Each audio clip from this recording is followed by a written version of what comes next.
Hey guys, this is Nicole from Holistic Vitality. I kind of wanted to do a recap of some of the crazy, wild, spiritual, mind-blowing experiences that have kind of been occurring in my experience in the last week or so. But some of the themes I'll be talking about might overlap with some other experiences that predate this particular week, but some of these themes could revolve around discussing plant medicines and a particular past life that has showed up, and how that kind of has evolved in its influence in my life, and as well as a pretty big bombshell that my deceased grandmother, who has come through in certain channeled exchanges, has landed in my lap. And so I find it all to be very just mind-blowing. And I mean, although I can't say I'm completely shocked or surprised, because these seem to be kind of like more of a normal type of occurrence in my experience these days, and especially once I've really taken the dive on my spiritual journey. And so it's just comes up from all angles, and it's pretty wild. I don't even know how to describe it, but I guess to do a little bit of a backdrop to set the stage for what we'll be talking about as far as what's happening this week, is over the summer, one of my clients, I led her into a shamanic journey in which she started channeling the consciousness of grandmother, which is the nickname given to the plant medicine ayahuasca. And so anybody who's done the medicine gets that she has her own unique consciousness as a really intelligent, wise medicine that really helps people process their healing journey. But obviously for those that don't know, I kind of wanted to share that. So she, her energy was channeling through my client, where she gave me a lot of messages. And just so you know, I have kind of worked with this medicine, I think at this point probably about 14 times, with a particular group that I would work with. And it's been an amazing wild ride and journey, and I love that I've been able to work so hand in hand with this medicine. However, as the channeling came through, I was told that I needed to take a step back from this particular circle, which was kind of bittersweet at the same time, because I kind of had a little bit of a community that I really love in that circle. But what she was communicating is that I need to work more directly with the indigenous, whom make their own medicine and add the sanctity to their own medicine. And she was really reemphasizing that I needed to have that experience and work more directly with the indigenous.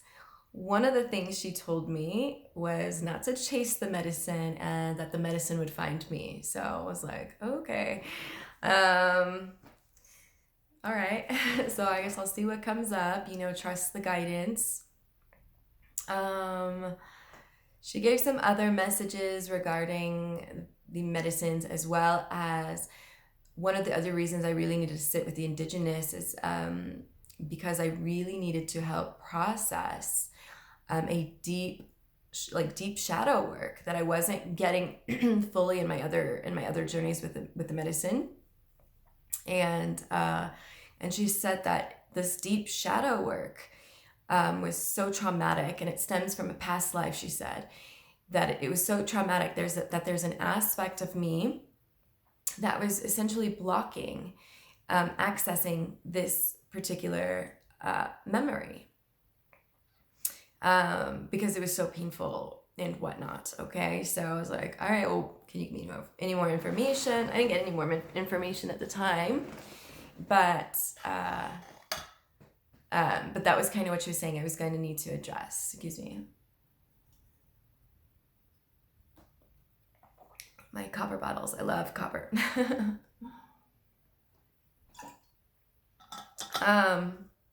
Okay, so that was, I would say, roughly like five months ago.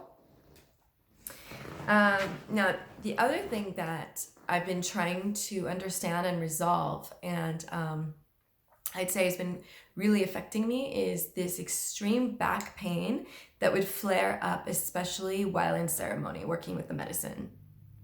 That I would say really started about 10 ceremonies ago, where it just would send me into so much excruciating back pain that I had trouble going as deep as I would have liked to within the journey with the medicine.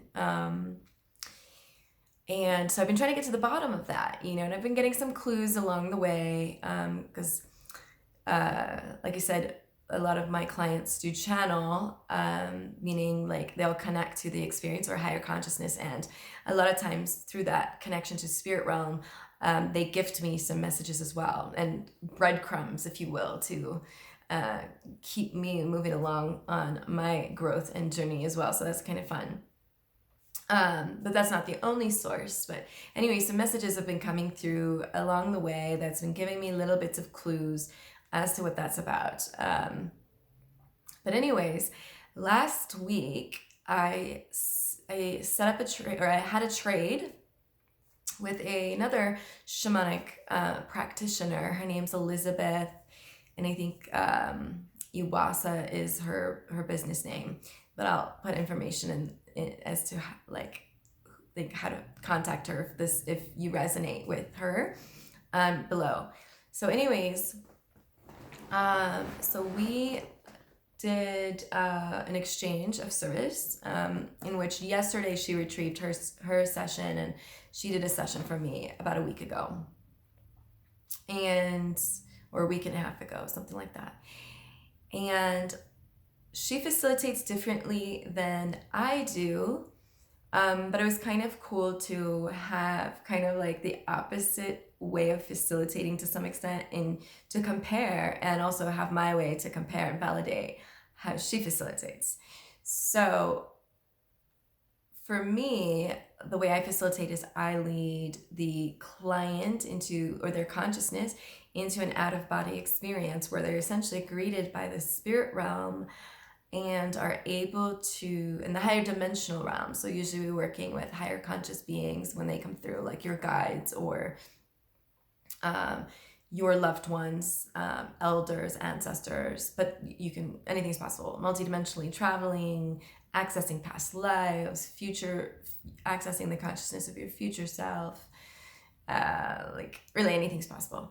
So, but when I lead clients, they're the ones that are seeing or feeling or experiencing the journey, and then channeling through, meaning they're speaking, or able to still communicate through their physical self. So I know how or where they are in their journey, so I can help them navigate their experience.